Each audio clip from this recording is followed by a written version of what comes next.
The guests noticed before he did. That was the part nobody would ever say out loud afterward. They saw it first. The whispers already spreading across the garden like cracks in glass, sharp, quiet, moving fast from one white-clothed table to the next. Somebody leaned toward somebody else. A hand covered a mouth. A head turned slowly, deliberately, toward the altar. Then another. Then another. And Calix Osei stood there in white. Still, hands loose at his sides, eyes forward. The silk of his gown catching the late afternoon light like something that hadn't decided yet whether it was beautiful or wrong. He couldn't speak. He never could. But that wasn't why his throat felt sealed shut right now. Something else was happening. He felt it before he saw it. The way you feel a temperature drop before you look up and see the sky has changed. A shift. An absence of something that should have been present. The officiant's words had slowed. The music had stopped 3 beats too early. And every single face in the garden, every dressed up, perfumed, carefully seated guest, had turned away from the altar. Away from him. Calix followed their gaze. Across the aisle. Past the white rose arrangements. Past the gold ribbons wrapped around the chairs. Past the photographer who had already lowered his camera. His fiancée, Darius Elwood Crane, was kissing someone else. Not quickly. Not by accident. Long, deliberate. One hand cupped around the back of another man's head. The kind of kiss that wasn't new. The kind of kiss that had been practiced. Calix's mind didn't scream. It went very, very quiet, the same way a room goes quiet right after something breaks. He stood there in the white gown he had chosen himself. The one with the satin buttons up the back that had taken his aunt 40 minutes to fasten that morning. She cried doing it. Said he looked like something out of a dream. He remembered thinking she meant it as a compliment. He wasn't sure anymore. The crowd still didn't intervene. That's what would stay with him later. Not the kiss, not the betrayal, not the dress. The fact that nobody stopped it. Nobody stood up. Nobody said his name. A few people shifted uncomfortably. One older woman near the back dabbed her eye, though whether from emotion or habit, Calix couldn't tell. A young man in the 3rd row pulled out his phone. Humiliation isn't always loud. Sometimes it's the absence of interruption. Calix's hands curled slowly at his sides, the only visible sign that anything inside him was reacting at all. The silk of his gown moved slightly in the breeze. The photographer put the lens cap back on. The officiant cleared his throat once, then went utterly still. Darius finally pulled back. He looked up, not toward the altar, not toward Calix. He looked at the crowd, and he almost smiled. There was no apology in it. There was relief. Calix understood then, this wasn't impulsive. This wasn't a moment of weakness. This was chosen, planned even, and the audience. These people in their pressed suits and garden hats and expensive shoes, they had been chosen too. Witnesses not to a wedding but to a verdict. He was the one being tried. He didn't know yet what the charge was. He didn't move, couldn't. His feet stayed planted in the grass as if the earth had made a decision about him that he hadn't been consulted on. The air smelled like white roses and cut lawn and something sharper underneath. His own fear, maybe, though he wouldn't name it that for a long time. A child in the back row asked loudly why the wedding man wasn't moving. Nobody answered. Calix's eyes finally broke from Darius and moved, slowly, without intention, to the far edge of the garden. There, beneath the shade of old climbing ivy and the long gold reach of afternoon sunlight, sat a man in black. Not standing at the edge like a late guest who hadn't found a seat. Not moving. Not watching the scene at the altar or Darius or the crowd, or the phone screens being raised one by one like small rectangular judgments. He was watching Calix. Only Calix. Still. Completely still. Dark suit pressed perfectly. Posture straight in a way that the wheelchair beneath him didn't diminish even slightly. His eyes, from this distance, Calix couldn't make out the color, didn't flinch, didn't look away. Didn't do what everyone else in that garden was doing, which was looking at Darius. He looked at him. Just him. Like the spectacle happening 30 feet away didn't exist. like Calyx was the only thing worth watching. And in the strangest, most disorienting moment of what was already the worst day of his life, Calyx felt something shift in his chest that had nothing to do with grief. He didn't know this man. He had never seen him before. But the man in black didn't look away. And somehow, that was the only thing in that entire garden that felt real. Hi viewers. Have you ever been betrayed by someone in front of people who already knew, and nobody said a word to warn you? Drop your answer in the comments. I want to know if you've ever been the last one to find out. The photographer slipped out through the side gate. The officiant folded his notes. Darius said something to the man beside him, quiet and low, and that man laughed. Soft, like they were somewhere private and this was a joke between them. Calyx stood in the white dress, in the open, alone. And when he finally looked back toward the edge of the garden, the man in black was gone. But the feeling he had left behind wasn't. The gown still smelled like the morning. That was the thing Calyx couldn't shake. Standing now in the side corridor of the estate, back pressed against the old stone wall, silk pooling slightly where the hem touched the ground. The scent of the fabric softener his aunt had used, lavender and something clean, felt wrong now, like wearing a promise that had already expired. The garden sounds were muffled back here. Voices, movement, somebody crying, not him. He couldn't cry yet. That would come later, in some quiet room, in some quiet hour, when the body finally stopped pretending it was okay and let everything fall apart properly. But not yet. Right now, Calyx Osei was very still, back against the wall, hands pressed flat against the cool stone, trying to remember how to breathe without making it visible. His mind kept returning to the same frame. Darius. His hands. The other man's face.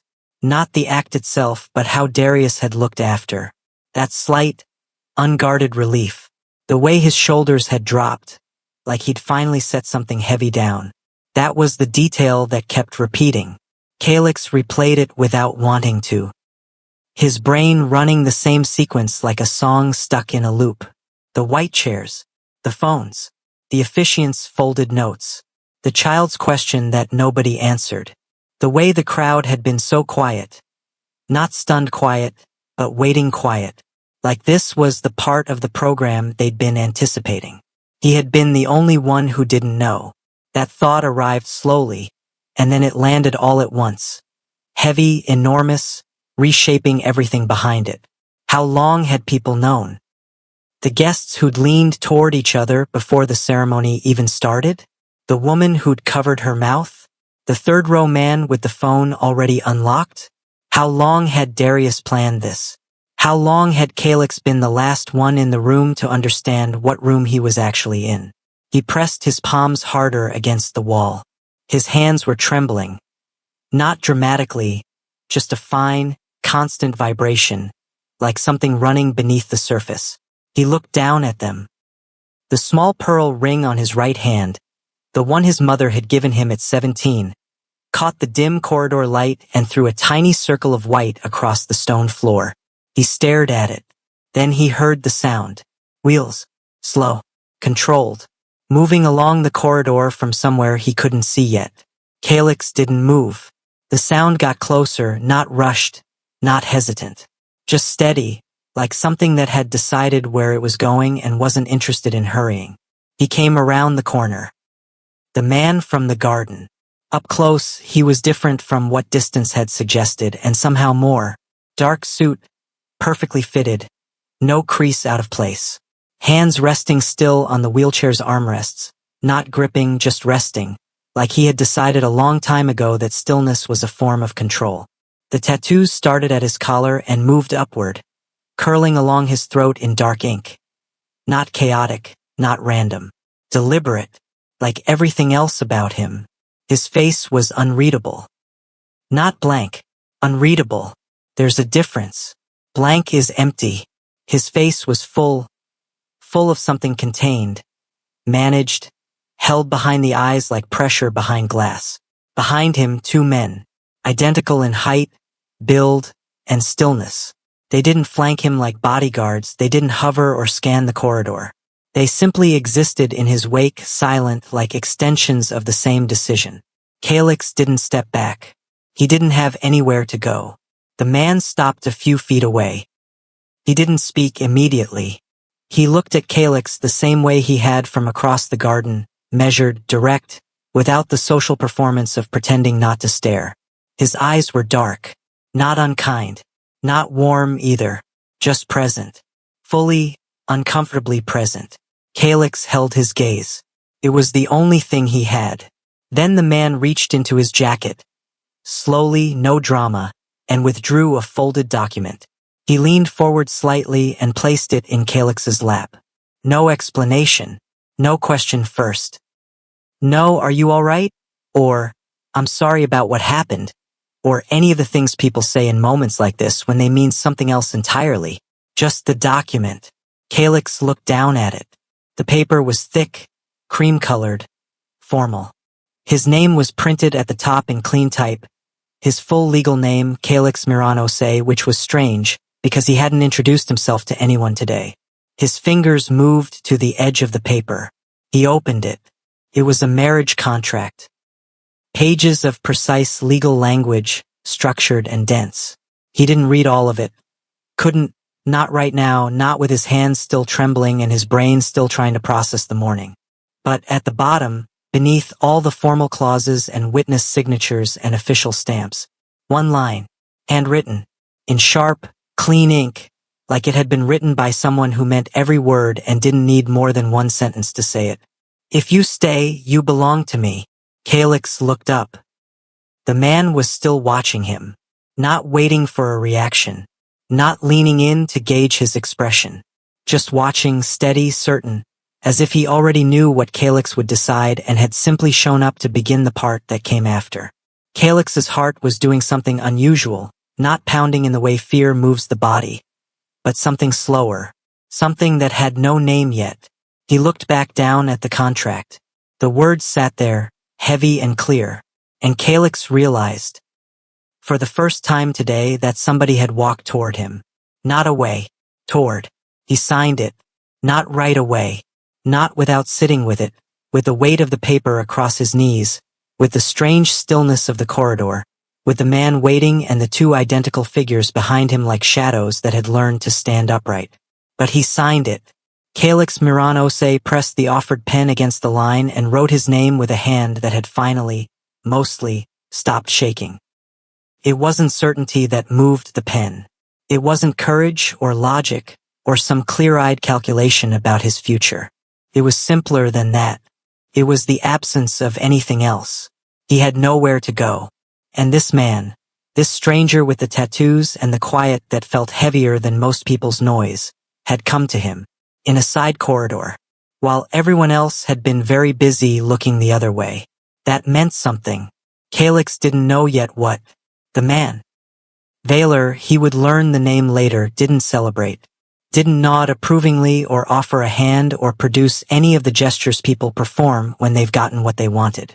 He simply looked at the signed document for one beat, folded it, and placed it back inside his jacket. Then he turned the wheelchair and moved back down the corridor without a word. The two identical men followed. Calyx sat there for another minute. Then he got up, gathered the heavy hem of the white gown in both hands, and followed. The estate Valor brought him to existed on the north edge of the city of Seoul, far enough from the center that the noise of it fell away on the drive over, replaced by long stretches of road lined with dark trees and silence and the occasional distant light that could have been a house or could have been something else entirely. The building itself was older than it looked from the outside. Inside, the ceilings were high and the rooms were large, but not in the way of someone trying to impress. In the way of someone who needed space and had simply acquired it. Calyx walked through rooms that felt deliberately underfurnished. Not empty, but stripped of anything unnecessary. Every piece of furniture had a function. Nothing was decorative. Nothing was soft. His room was on the second floor. Clean. Well lit. A window that faced the garden below, which was kept but not arranged.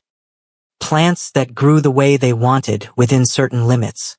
He stood at the window for a long time. Nobody had explained anything to him. Not what the arrangement would look like day to day. Not what was expected. Not what Valor was, exactly beyond what the contract implied. A man with authority, resources, and a handwritten sentence that said Calyx belonged to him now. The word should have alarmed him more than it did. He turned it over in his mind while the evening light changed in the garden below. Belonged. Like a possession. Like something claimed. He had spent enough years in the Osei family's orbit, careful, secondary, always aware of being tolerated more than loved, to know what that usually felt like. Felt like being furniture. Like being the thing in the corner that everyone arranges the rest of the room around, not because it matters but because moving it would be inconvenient. This didn't feel like that. He couldn't explain why. He went to bed that night without seeing Valor again. 3 days passed. On the first day, a woman named Sable Winters brought him food and clean clothes and didn't ask questions. She was older, precise, with the air of someone who had been managing complicated situations for a very long time and had stopped finding them interesting. She told him where things were. She told him the house rules. Quiet hours, no guests, certain rooms he shouldn't enter without being asked first. She delivered this information without ceremony and left. On the second day, Calyx explored the parts of the house he was permitted to move through. He found a small library on the ground floor, the shelves organized by something other than alphabet or genre, some personal logic that he couldn't decode. He took a book at random and sat in the chair by the window. He didn't read. He held the book and listened to the house. It had its own sounds. The low hum of climate systems. The occasional distant movement of those two identical men. He still didn't know their names. Still wasn't sure how to ask. The sound of wheels, sometimes, in a corridor on the floor below. On the third day, Valor came to dinner. Not sitting across from him, beside him. The long dining table had been set for two, but the place settings were adjacent, not opposing. Calyx noticed the detail. It was the kind of thing you either don't think about at all or you think about very carefully. Valor ate without speaking.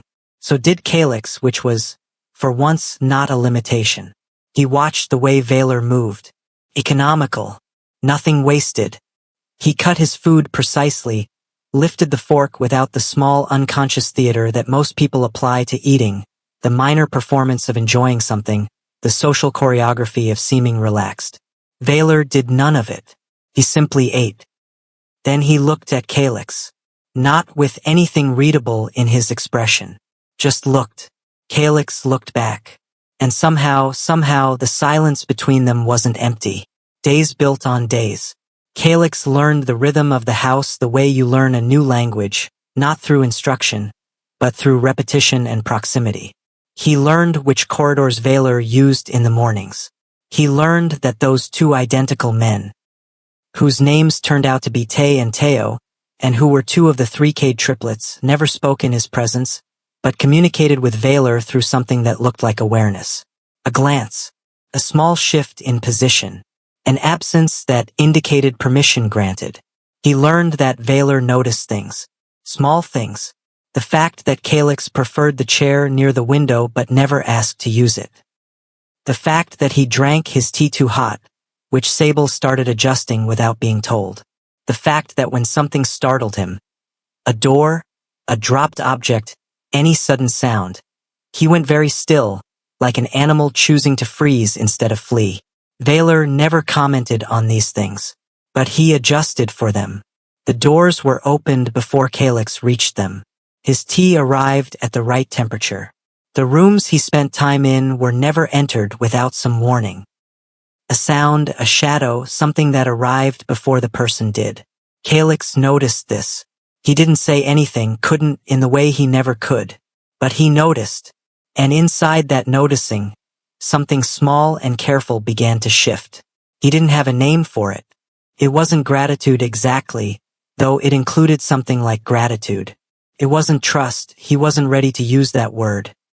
It was closer to the feeling of watching someone move through a room and realizing, slowly, that they know exactly where every piece of furniture is.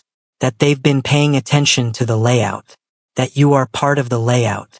And for someone who had spent years being the piece of furniture everyone forgot to account for, being mapped, being noted, being adjusted for, felt like something. He stood at the garden window one evening, watching the light go flat in the untrimmed grass below. Then he heard it. Nothing. He turned.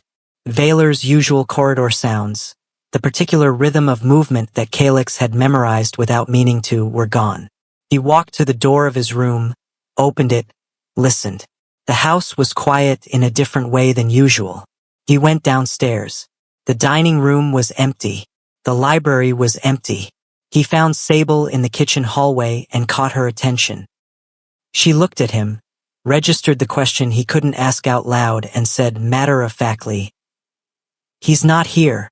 Calix waited. Sable didn't add anything. He went back to his room. He sat in the chair by the window, the one Vaylor had quietly made available to him, and looked at the garden below. The plants growing the way they wanted within certain limits. Vaylor was gone. No message. No explanation. No timeline. Just gone.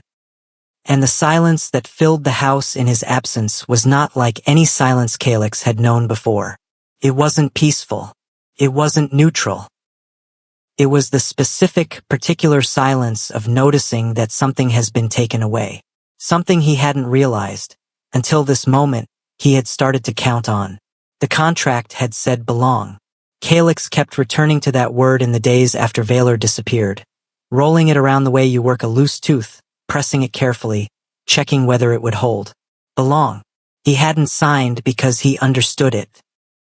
He'd signed because he was sitting alone in a corridor in a wedding gown that still smelled like lavender and his aunt's good intentions, and the alternative was walking back through that garden and into a life that had already announced, publicly and without apology, that it was done with him. He understood that now, sitting in the library on the fourth morning of Vaylor's absence, book open in his lap to a page he hadn't read. He had signed the contract the way you grab a railing when the ground shifts. Not because you trust the railing, because you're falling. That was honest. What was less honest, what he had been working around for 3 days, was the other thing. The fact that, in the weeks before Vaylor disappeared, something in Calix had started to loosen. Not dramatically, not in any way he could point to and name. But there had been a dinner where the silence between them felt less like the silence of two strangers tolerating each other and more like something else. A shared frequency. He'd looked up from his plate and Vaylor had been watching him with that contained, unreadable expression, and Calix had not looked away first. He had stayed, met the look, held it, decided in some wordless way to remain present in it. And Vaylor had not smiled. Something smaller. A slight easing around the eyes, almost invisible, there and gone. Calix had thought about it more than he wanted to admit. He put the book down now and looked at the shelf of titles he still hadn't decoded the logic of. He had started to think he understood the organizing principle. It wasn't genre or alphabet, but something like emotional register. Darkest subjects on the top shelf, lightest toward the floor. He wasn't certain, but the pattern held up every time he tested it. That was what living in this house had become. Pattern recognition. He was very good at it by nature. When you spend a life unable to speak, you learn to read everything else: body language, room tone. The way someone sets down a glass tells you what they're not saying about how the evening's going.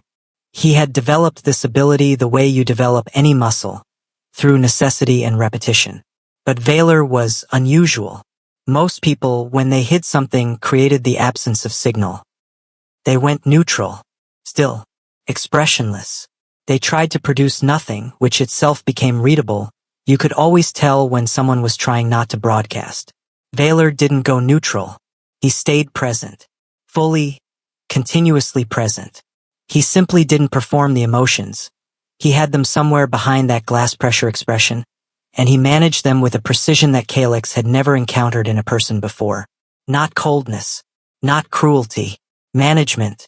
The distinction mattered. It took Calix 3 weeks to figure out why. Cold people don't adjust the temperature of your tea. Cruel people don't memorize which corridor sounds startle you so they can eliminate them. Those things are effort. Hidden effort, offered without announcement or expectation of acknowledgement.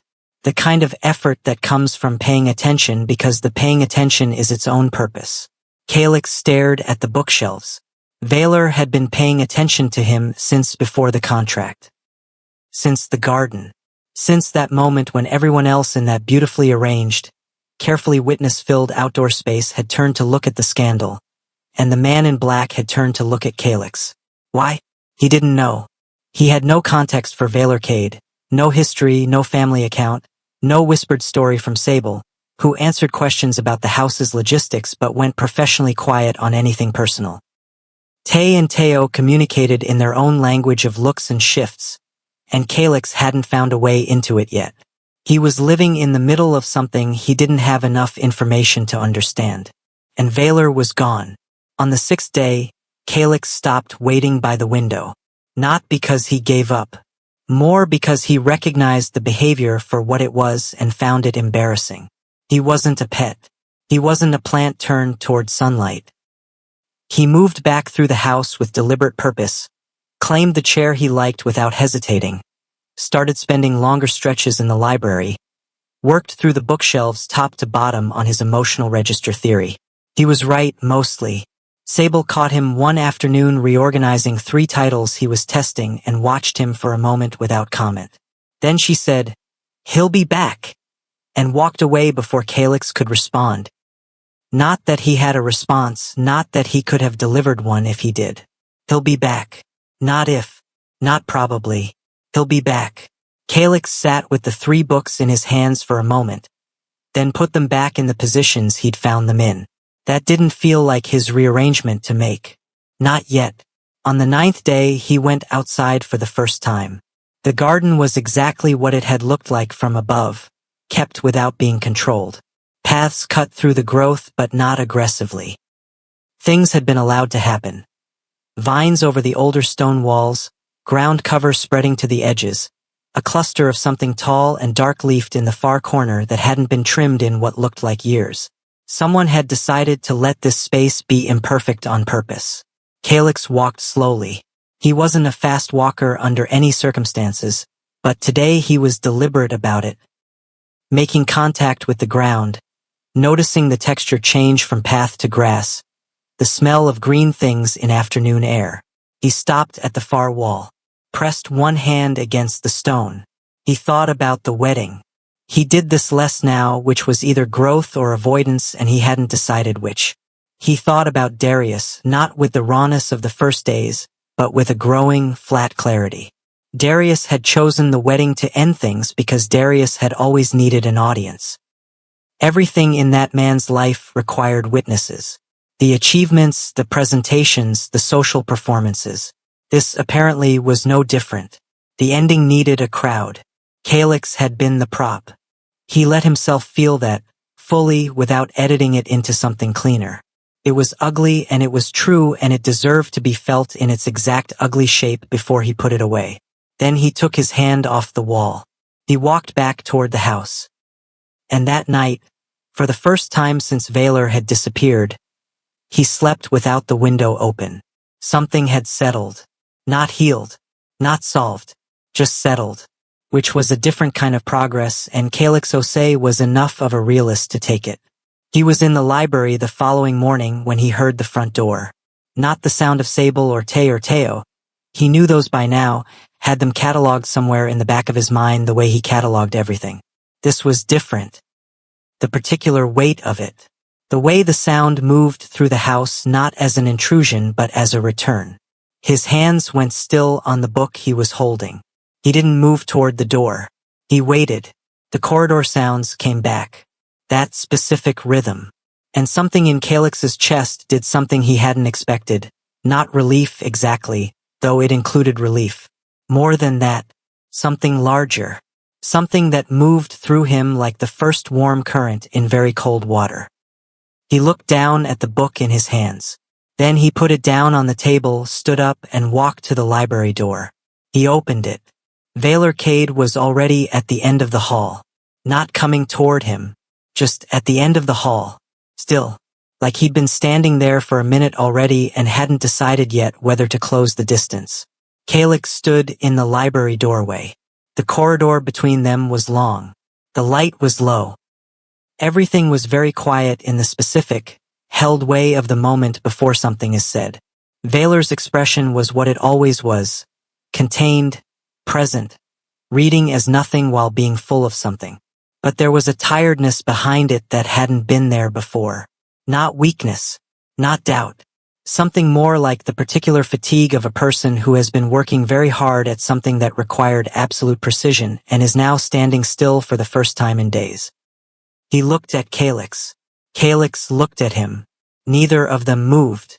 Then Vaylor turned and continued down the hall in the direction he'd been heading, away from the library, toward the east wing. He didn't stop. He didn't call out. But 3 steps in, he slowed. It was barely perceptible, a slight reduction in pace, a micro-adjustment. Not stopping, not turning around, just creating space if Calix wanted it. Calix stepped out of the doorway. He followed. They sat in a room Calix hadn't been shown. It was smaller than the library, with a single large window overlooking the garden and 2 chairs. One standard, one absent, the space beside the window clearly cleared for a reason. Vaylor moved to the window position. Calix took the chair. A tray came in minutes later. The correct temperature. Vaylor looked out the window. Calix looked at Vaylor. 9 days. No explanation. And here they were, sitting in a room together as if the 9 days had simply been absorbed into the larger rhythm of the house, unremarkable already behind them. Except Calix could feel it. The 9 days were not behind him. He didn't have a voice. He couldn't ask where Vaylor had been, or why he'd left without a word, or whether that was something that would happen again. Whether Calix needed to prepare himself to wake up any morning and find the rhythm of the house emptied out again. Find himself standing in the kitchen hallway getting a flat, "He's not here," from Sable. He couldn't ask, but he could look. And so he did, directly, unflinching, with all the precision of someone who had learned that looking was the only language reliably available to him. He let the question be in his eyes. He let it be visible. He let it be, for the first time in his life, unapologetic. Vaylor turned from the window. He met Calix's gaze. He held it. Then he said, low and even, "I don't disappear without a reason." That was all. No elaboration. No apology. No performance of guilt. Just the statement, delivered like a fact. Calix stared at him. He wanted to push on it, wanted, in some aching, frustrated way he had no tools to express, to grab the conversation and force it open. To know what the reason was. To know if the reason would justify the 9 mornings he'd spent reorganizing his interior life to accommodate the absence of a man he'd known for less than 2 months. He couldn't do any of that. He looked back down at his tea. It was the right temperature. It was always the right temperature. He picked it up. The days that followed had a different texture. Not easier, exactly. Calix wasn't sure easier was the right category. More like layered. The house had layers now that it hadn't had before.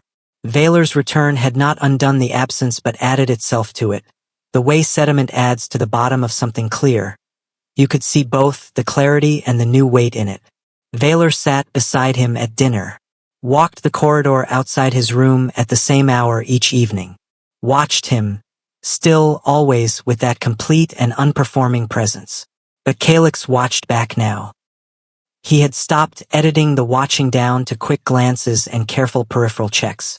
He looked at Vaylor the way Vaylor looked at him, directly when he meant to, for as long as he meant to. He was done making himself small in the spaces of this house. He noticed. Vaylor's hands, when he wasn't actively doing something with them, were always still, not clasped, not fidgeting. Still in the specific way of a person who has trained stillness into themselves so thoroughly it had become default. He noticed. Vaylor read but never visibly finished anything. There were always 3 or 4 books in rotation, moved from room to room, bookmarks at various positions. He noticed. The 2 men, Tay and Teo, watched Vaylor with an attention that was different from guarding. It was the attention of people who had made a decision a long time ago and were still in it. That was the detail that caught Calix and held him. People didn't maintain that quality of attention. That specific, undimming watchfulness for someone they were simply employed by. They maintained it for someone they had decided mattered. He thought about that. He thought about what it took to earn the kind of devotion that didn't perform itself. On a Wednesday evening, 2 weeks after Vaylor's return, they were in the small room with the garden window. Calix had brought a book from the library, the one he'd been working through, darkest shelf, third from the right. Vaylor was doing something with papers on the low table beside the window. The room was quiet. The good kind, Calix had decided. The kind that wasn't hiding anything. He was 3 pages from where he'd been the previous week when Vaylor stilled completely. Not a gradual slowing. A stop, like something had arrived in the room that wasn't visible. Calix looked up. Vaylor was reading a document. His expression had, but the quality of his stillness had shifted. He was not at rest. He was very, very focused. He set the paper down. He didn't say anything. He looked out the window at the garden. The untrimmed vines, the spreading ground cover, the dark-leafed cluster in the corner that nobody had cut. Then he said, still looking out, he filed a suit. Calix went very still. Your ex-fiancé. Vaylor's voice had no elevation in it, no performance of anger. It was the same even low register he used for everything. Against you, claiming damages, emotional harm, a pause, and defamation. Calix stared at the side of his face. The audacity of it moved through him in a slow wave. Not hot, not sharp, cold, white. The kind of anger that doesn't announce itself but changes the temperature of the room. Darius, who had kissed another man at the altar, in front of a garden full of witnesses, several of whom had filmed it. Darius was filing for damages. Against him, he who had not spoken, could not speak, had stood in a white gown and let the entire performance happen around him without even reaching for a phone to document it. Vaylor finally turned to look at him. Calix's expression must have said something, because for the first time in all the days he had known this man, Vaylor's contained expression cracked. Not into softness, not into comfort, into something colder, and more deliberate. Don't worry about it, Vaylor said. 3 words. Flat, final, and the quality of them wasn't dismissal. It was a declaration. Calix looked at him for a long moment. Then he looked back down at his book. He turned the page. His hands were not shaking. They had stopped doing that, he realized. Somewhere between the wedding and this room and these weeks of quiet layered over absence. His hands had stopped shaking. He didn't know exactly when. He read the next 3 pages. Vaylor returned to his papers. The garden outside the window continued doing exactly what it had decided to do, without asking permission. And in the east corridor below, just at the edge of Calix's hearing, phone rang, once, then stopped, and Vaylor's hands, for just a moment, went more still than still. The kind of still that precedes motion. Something was coming. Calix could feel it the way you feel weather before it arrives. Not the rain yet, not the wind, just the pressure change, the air deciding. He turned another page, and waited for the storm to have a name. They came on a Tuesday. No warning. No call ahead. Just 3 cars pulling up the private drive at 11 in the morning, and the kind of knock on the front door that isn't really a knock. It's a statement. Calix was in the garden when Sable appeared at the back entrance. She looked at him. Just looked. And that was enough. He followed her inside. The front hall was already occupied. Darius Elwood Crane stood at the center of it, taller than Calix remembered, or maybe the space was making him smaller. He was dressed for performance. Press suit, a lawyer on each side, and behind those lawyers 2 men Calix recognized from the Elwood Crane family circle.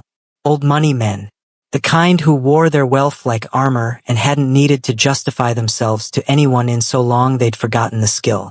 Behind Darius, strategically 1 step back, was the other man. The one from the wedding.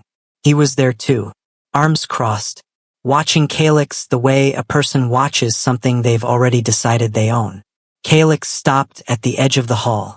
His throat closed. Not from grief, he was past grief. From something cleaner. say, "We're here on behalf of Darius Elwood Crane and the Elwood Crane family to formalize the claim that was filed on Monday." The words came out smooth, rehearsed, the legal vocabulary of people who had turned cruelty into a process. This involves financial damages stemming from the public dissolution of the engagement and reputational harm to. Calix wasn't listening to the words. He was watching Darius, who had not looked at him yet, who was looking at the room. The walls, the high ceilings, the quality of the furniture. Taking inventory, calculating. That told Calix everything. This wasn't about accountability. This was about the estate. "We'll need you to surrender any documentation relating to subsequent contracts, agreements, or legal arrangements entered into following the event of." Darius's eyes finally moved to Calix, and something in his face shifted. A small, particular rearrangement that Calix recognized. Not guilt, not shame. Recalculation, like he was seeing something he hadn't fully accounted for and was quietly adjusting the math. The lawyer kept talking. Calix stood still. He had no voice. He had no legal representation present. He had no way to stop the words coming at him or push back against the presence of these people in this hall or make any of them understand, through sound, what they looked like from where he was standing. He had nothing. And then, from somewhere behind him, not sound, presence. The specific, unmistakable pressure of a room shifting because of who just entered it. Calix felt it before he turned. The lawyer stopped mid-sentence. Darius went very still. The other man uncrossed his arms. And Calix, slowly, because he wanted to see their faces as it happened, turned around. Vaylor Cade moved through the front hall like the hall had been built around him. No rush, no performance. The wheelchair was quiet on the stone floor, that specific controlled pace that Calix had long since memorized. Tay and Teo flanked him at a distance that wasn't aggressive but was, somehow, total. They didn't need to do anything. They just needed to be there, and they were. Vaylor stopped. He looked at the room. Not at Calix, not yet. He looked at Darius, at the lawyers, at the two Elwood Crane men in the back who had already taken a half-step toward the door. The silence held for 4 full seconds. That was a long time. Nobody spoke. Nobody. Then Vaylor's eyes moved, unhurried, deliberate, to the lawyer who had been talking. The lawyer, to his credit, tried. "Mr. Cade, we have a legal right to." No. One word. Even. No elevation. No threat in the tone because threat implies the other person has options. The lawyer stopped. Vaylor's gaze moved next to the two Elwood Crane men. They were already fully at the door. He didn't acknowledge them leaving, but he saw it. Calix could tell by the very slight, very controlled adjustment in his expression. Something close to unsurprised. Then Vaylor looked at Darius. And stayed there. Darius, who had never, in the 3 years Calix had known him, backed down from a room. Darius, who ran on audience and leverage and the particular confidence of someone who had never genuinely lost anything, held the look for about 6 seconds. Then he looked away. It wasn't dramatic. It was quiet, and somehow the quiet made it worse. For Darius, Vaylor spoke again, still low, still even, still with that complete absence of performance. "You filed a suit against someone who cannot speak on their own behalf. Not a question, a statement. Using witnesses you paid to attend a wedding you staged as an ending." Another pause, controlled. "And you came here today with lawyers because you thought the contract protecting him was a formality." Darius's jaw tightened. One of the lawyers began, "Mr. Cade, this is—" "Get out of my house." Not loud. Not dangerous in sound. In weight. The kind of voice that doesn't need volume because the volume would be redundant. The kind of voice that has learned, over years of being in rooms where things were decided, that certainty is louder than noise. The lawyer looked at Darius. Darius looked at the floor. Then he looked at Calix. And here was the part. The part Calix would think about for a long time afterward. The part where Darius's expression did something new. Not calculation. Not performance. Something underneath those. Something raw and quick that moved across his face before he could manage it. He recognized something. Calyx standing there, straight, still, in this house, in this hall, with Vaylor 4 feet behind him. Looked different than the Calyx at the altar. Darius saw it, and didn't like what seeing it meant. Then he walked out. The lawyers followed. The Elwood Crane men were already gone. The other man, the one who had been at the wedding, left without looking at Calyx at all, which was its own kind of answer. The front door closed. The hall went quiet. Calyx stood exactly where he'd been standing throughout all of it. He hadn't moved. Not a step backward, not a shift in posture. He had stayed.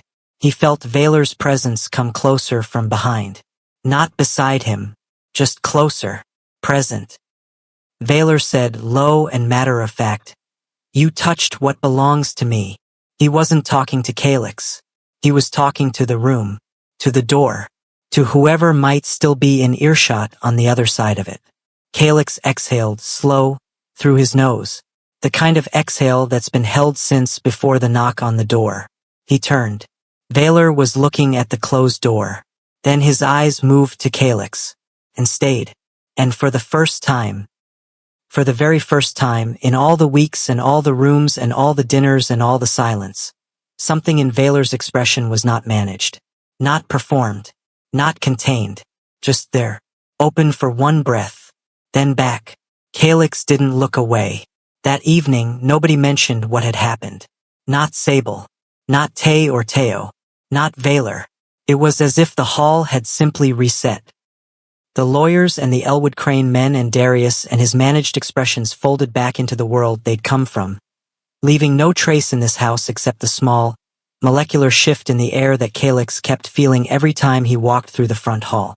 He walked through it on purpose 3 times, testing himself. Each time it got slightly smaller, the ghost of the confrontation losing its dimensions. By the 3rd pass, the hall was just a hall again. He sat at dinner. Vaylor sat beside him. They ate. The silence between them was the good kind, the kind that didn't hide anything. But it was also different from before, layered differently. There was something underneath it now, a new sediment, and Calyx was still taking its measure. He looked at Vaylor's hands, still, as always, on the armrest. He looked at the tattoos above the collar, the dark ink, the deliberate lines, the design he still didn't fully know and had never asked about. He thought about that moment in the hall, the one breath of something open in Vaylor's expression, before the management came back. He thought, that was real. He thought, he knows I saw it. He thought, he let me. The last one was the one that sat with him. 3 days after the confrontation, Calyx found Vaylor in the library. Not reading, just in the room, positioned near the window, looking at the garden below with an expression Calyx had started to understand better. Not blank, not resting. Working something, turning something over. The expression of a person whose interior life is running very fast and whose face is very committed to not showing it. Calyx came in. He took his chair, the one that was his now, without discussion, without ceremony. Just by becoming consistently his, the way things in this house seemed to work. No announcement, just gradual recognition. He opened his book. He did not read. Vaylor didn't look at him immediately, but after a few minutes, his voice arrived, directed at the window, not at Calyx. My father built this library. A pause. He believed you could understand a person completely by looking at what they read. Another pause. Shorter. He was wrong about that. You understand them by looking at what they won't read. Calyx looked up from his unread page. Vaylor's profile was in the light from the window.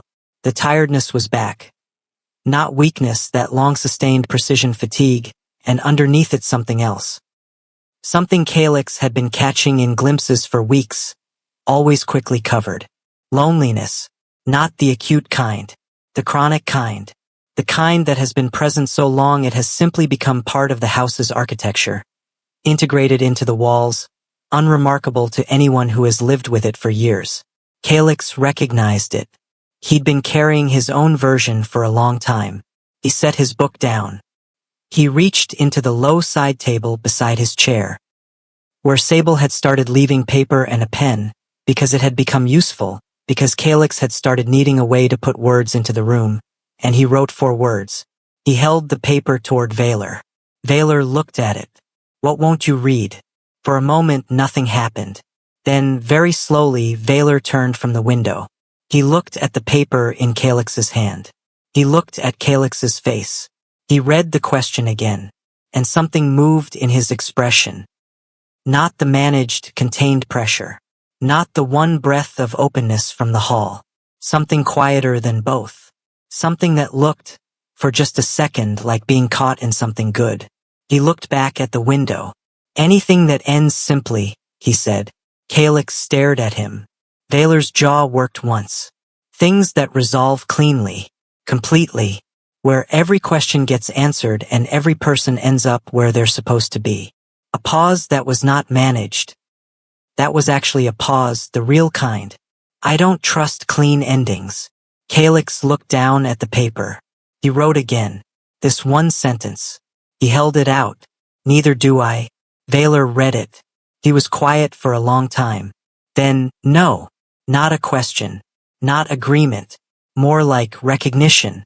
The sound of something being acknowledged that had existed without acknowledgement for too long. The garden outside the window moved slightly in the evening wind. The dark-leafed cluster in the corner, the one nobody had trimmed in years, shifted and settled. Calyx looked at his paper. The 2 things he'd written side by side. "What won't you read?" "Neither do I." He thought that was more of a conversation than he'd managed with most people who had full use of their voices. That mattered. He thought about the wedding, the altar, the white gown, Darius's relief-shaped smile. He thought about this room, this chair, this specific silence. One of these things had tried to reduce him to a prop. The other had, slowly and without announcement, made room. He thought about what that cost a person, to make room deliberately, quietly, without requiring anything back. To adjust the temperature and the corridors and the chair placement and never once say, "Notice what I'm doing for you." He looked at Valor. Valor was still at the window. Something was running very fast behind his face. Calyx picked up the pen. He wrote slowly. He held the paper toward Valor's line of sight, where he'd have to turn slightly to see it. Valor turned. He read it. He went completely still. Then, quietly, with no audience, no performance, no management, something happened to his expression that Calyx had not seen before on this man. Not the open breath from the hall. Deeper than that. The paper said, "You saw me first. Before anyone else did. I don't know why, but I noticed." Valor looked at it for a long time. Then he looked at Calyx. And he said, low and even and completely without decoration. "Because you were the only real thing in that garden." The room was quiet. The garden moved. And Calyx, for the first time in a very long time, felt the specific unfamiliar weight of being fully, completely seen. Not as a prop. Not as a problem. Not as a situation to be managed or a presence to be tolerated. Seen. He looked down. His hands were steady. They had been for a while now. He just hadn't marked the moment until now. Power doesn't announce itself. That was the first thing Calyx learned, the real version, not the version from books or from watching Darius perform influence at dinner parties. The real thing. The kind that doesn't need a room's attention because it already has the room's behavior. He learned it by watching Valor Cade do nothing, or what looked like nothing. In the 3 weeks following Darius's visit, things changed in the city of Seoul. In the specific, below-the-surface way that things change when the kind of person who moves systems decides to move one. Calyx didn't see it directly. He saw the edges of it. The phone calls Valor took standing still at the garden window, his voice low and flat, 2 or 3 minutes each. The documents that came in and left. The slight change in Tae and Teo's posture, not tense, but alert in a new way, focused. Something was in motion. Calyx didn't ask what. He had learned that about this house too. Some things were offered to him, and some things would arrive when they were ready, and pressing at a closed door in this particular space was not necessary. Valor would tell him what mattered. He trusted that. Pause on that. He trusted it. He hadn't decided to. It had simply become true the way things in this house became true. Gradually, without announcement, through repetition and the accumulation of small evidence. The first thing Calix noticed changing was Darius's public presence. He didn't follow news, didn't have social media anymore, had quietly removed himself from all of it in the second week at the estate, in the same deliberate way he'd started doing other things. Not as a reaction, but as a choice. But Sable left a newspaper in the library sometimes, and Calix read it the way he read everything. Thoroughly, carefully, not skipping the parts that required him to sit with something uncomfortable. The Elwood Crane name had been prominent for months. Their family attorney's name had appeared in 3 separate legal filings, all of them aggressive, all of them designed to establish a particular narrative. Now the attorney's name appeared in one filing, withdrawing, no statement, no explanation, just gone. Calix read that line twice. He looked out the library window. The untrimmed garden moved in the mid-morning light. He thought, someone made that happen. He thought, it was handled the way things in this house are handled, without drama, without announcement, without requiring an audience. He put the newspaper down. He picked his book back up. He read for an hour without stopping. The second thing was the other man. The one from the wedding who had never been named to Calix directly, Jericho Beaumont Fales. He'd learned eventually, from a document he wasn't supposed to see but that had been left. He now understood, entirely on purpose, who had been publicly photographed as Darius's companion in the days after the wedding. The photographs stopped. The social appearances stopped. Jericho Beaumont Fales, who had stood at the back of that garden with his arms crossed and watched Calix with the eyes of someone who had already won, disappeared from the city's visible life so completely and so quickly that it felt less like retreat and more like removal. Calix didn't ask about it. But one evening, Vaylor said, without context, without looking up from the document he was reviewing, people who perform cruelty in public generally assume there are no consequences. That assumption is a mistake. Calix looked at him. Vaylor turned a page. It's been corrected. That was all. Calix turned back to his book. His face did something he wasn't fully in control of. Something warm at the edges, contained because this house had taught him containment but present because some things don't stay down when they want to come up. He let it be there. But it wasn't uncomplicated. That was the part Calix spent the most time sitting with. In the chair by the window, in the garden on slow mornings, in the library on the long evenings that had become his favorite part of the day. He felt safe here. That was the honest word. Safe. In a way that he hadn't felt. Possibly ever. Not in the Osei house, where he'd been loved in the distracted way of busy people. Not with Darius, where the safety had been conditional on his smallness. Not in any room that required him to disappear in order to stay in it. Here, in Vaylor's house, with the tea at the right temperature and the doors opened ahead of him and the paper and pen on the side table. He felt safe. And that scared him. Not the way fear works on the surface. Not panic or adrenaline. Something slower. The fear that comes from wanting something, really, fully, openly wanting something, and knowing that the wanting makes you vulnerable in a way that is different from every other kind of vulnerability because it is chosen. He had not chosen Darius. Not really. He had accepted. He had accommodated. He had made himself available to a life that wanted him small, and he called that love for 3 years, which was maybe the most exhausting thing he had ever done. This was different. He had walked down that corridor and followed Vaylor into the East Wing. He had put the pen to the paper and written the questions. He had stayed when staying was still a decision that could have gone either way. He had chosen. And now the choosing had a weight to it, not heavy exactly, but present. The weight of something real. He thought about the line in the contract. The handwritten one. You belong to me. He had spent a lot of time with that sentence and what it meant in a world where he had been treated as belonging to people who didn't see him. He had turned it over and pressed it and tested its edges, the way you test a word in a new language to see if it holds. Here is what he found.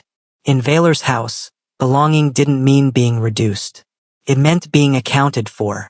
It meant someone had looked at the full, specific, complex fact of him. Muteness and stillness and fear and stubbornness and the quiet, sharp intelligence behind all of it, and had included all of that in the arrangement. Not the convenient version. All of it. He sat with that. The garden below was doing what it always did. Growing the way it wanted within certain limits. He thought, maybe those weren't limits. Maybe those were the things that had decided to stay. On a Friday evening, near the end of the third week, Vaylor came to him. Not to the library. To his room, which he had never entered before. He knocked first. Actual contact, knuckles on wood. Waiting. Calyx opened the door. Vaylor looked at him, then past him at the room. The window with the garden view. The book on the bed. The small arrangement of objects Calyx had arranged on the desk. The pearl ring his mother had given him. A pressed flower from the garden path that he'd picked up one morning without knowing why. The pen from the side table in the library that he'd started keeping. Vaylor looked at all of it, then back at Calyx. He said, quiet and level, I didn't disappear without a reason. Calyx held the door. The first time. When I left without telling you. Vaylor looked at him directly. I needed to confirm something before I moved. I needed to know whether what was coming for you was something that could be managed at the level I was working at, or whether it needed to be handled at a different level entirely. A pause. It needed the second. Calyx stared at him. I should have told you I was leaving. Another pause. Not managed. Real. That was wrong. Calyx didn't move for a moment. Then he stepped back. He gestured, come in. Vaylor came in. He didn't look around the room again. He'd already looked. He came in and positioned himself near the window, the one that looked out over the garden, and looked out at it the same way he looked at the one in the small room down the hall. Like he'd chosen the view carefully, a long time ago. Calyx went to the desk, picked up the pen, wrote, held the paper toward him. Were you ever afraid? Vaylor looked at the paper for a long time. Then, yes. Calyx waited. Not of what they were planning. Not of the legal mechanics or the public pressure or the money they were moving. He looked at the garden. I was afraid that you would decide this. He didn't gesture at the room or the house, but somehow indicated all of it was not worth the cost. Calyx stared at him. That you'd look at what was coming and decide the contract was a mistake. And I didn't have a counter-argument for that. It would have been a reasonable thing to decide. The room was very still. Calyx picked up the pen. He wrote slowly. He held the paper out. Said, I almost did. In the first week. Then I didn't. That was also a decision. Vaylor read it. His jaw moved once. Then he looked at Calyx, and this time there was no management. No pressure behind glass. No contained expression. Just him, direct and clear and completely present. I know, he said. I was watching. Of course he was. He was always watching. Calyx looked at the paper in his own hand. The pearl ring on his right hand. The pressed flower on the desk. The pen. The things that had decided to stay. He thought, so did I. He thought. And I'm still here. And the garden below them moved in the last light of the evening. Steady, alive, growing exactly the way it had decided to grow. 6 weeks after Darius Elwood Crane walked out of the front hall and into a life that was, quietly and completely, no longer a threat, Calyx stood in the garden. Morning. Early enough that the light was still deciding what it wanted to do. He stood at the far wall, hand against the old stone, eyes on the dark-leafed cluster in the corner that had been left to grow the way it wanted. He thought about the wedding. He let himself do it fully, this time without flinching. The altar, the white gown, the smell of lavender and cut grass and the specific, terrible silence of a crowd that had decided not to intervene. Darius's hands, the relief in his shoulders. The crowd's phones and the child's unanswered question and the officiant's folded notes. He held all of it. Then he let it go. Not because it was gone. Not because it didn't matter anymore. But because he understood now what that day had actually been. Not an ending in the way Darius had designed it. Not a verdict. Not a thing done to him. A door. An extremely painful, public, humiliating door. That he had walked through and ended up here. He took his hand off the wall. He turned around. Valor was at the back entrance of the house, not coming toward him, just there, present, in the way he was always present. Steady, watching, making no demands on what Calyx did with the fact of him. Calyx walked back across the garden. Slow. On purpose. He walked the path and felt the texture change from stone to grass to stone again, the way he'd learned to do in those first weeks when the house was still a foreign language and everything he did in it was a form of translation. It wasn't foreign anymore. He stopped a few feet away. Valor looked at him. Calyx looked back.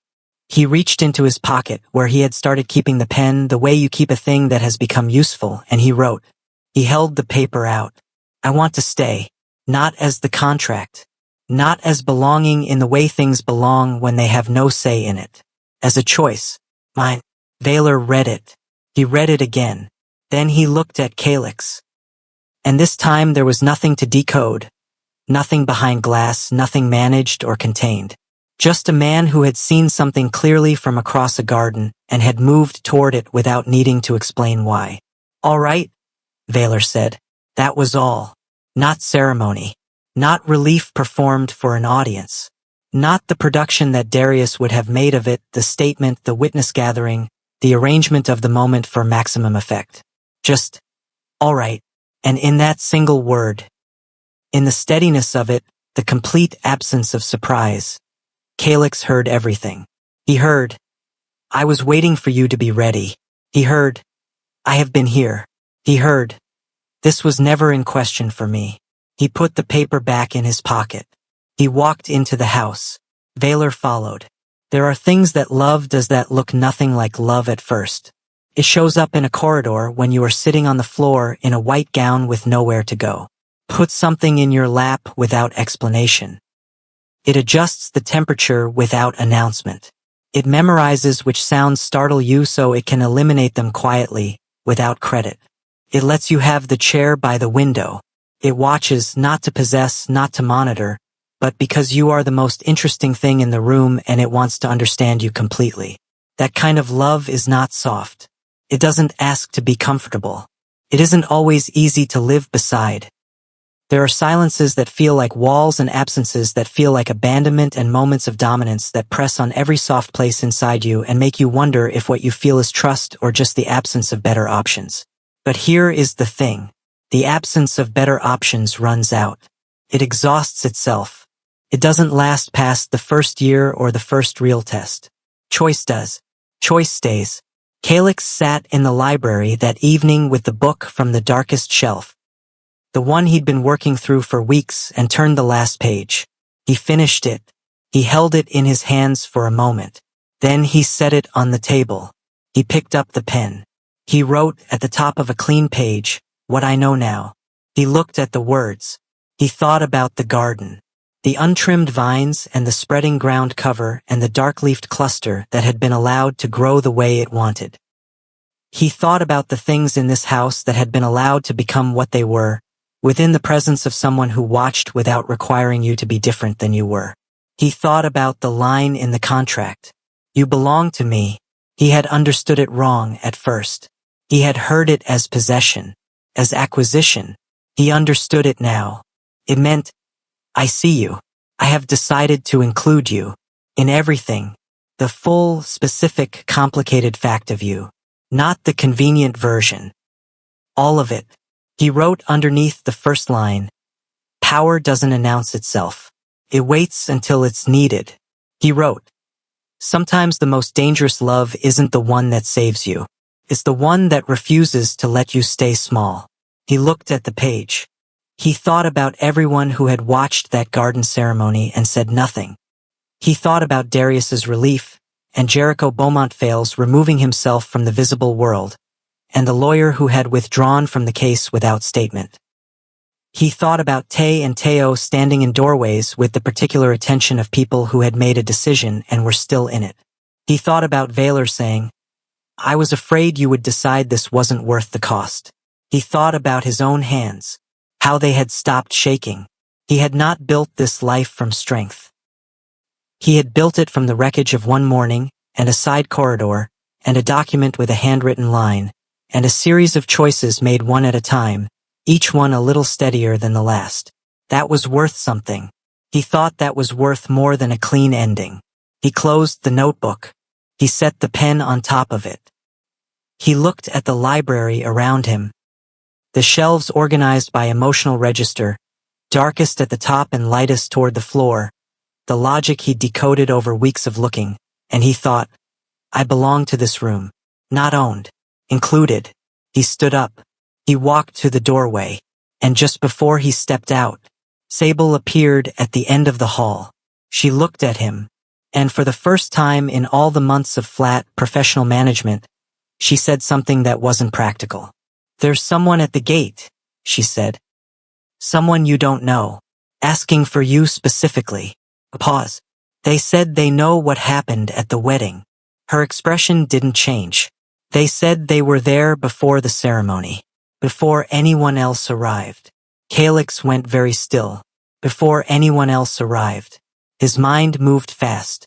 He had not been alone at the estate that morning. His aunt had been there, the florist, the photographer, the caterer's team. He had been in the dressing room for over an hour getting into the gown. Who else had been there? What had they seen? What did they know that he didn't? Sable waited. The hall was quiet. And Calyx, who had spent this entire chapter learning to let things settle, to trust the rhythm of this house, to feel the pressure of coming weather without flinching, felt the pressure shift. Something was not done. Something had been waiting, patient, quiet, entirely outside his line of sight, for exactly this moment, for when he finally felt safe. If this story moved you, if you've ever had to rebuild yourself from a moment you didn't choose, drop a comment below and tell us what got you through. Your story might be the thing someone else needs to hear today. Subscribe and hit the bell so you don't miss what comes next. Because whoever is standing at that gate, they were there before the wedding started, and they have been waiting ever since. Share this with someone who needs to be reminded. The door that broke you open might have been the only one leading somewhere real.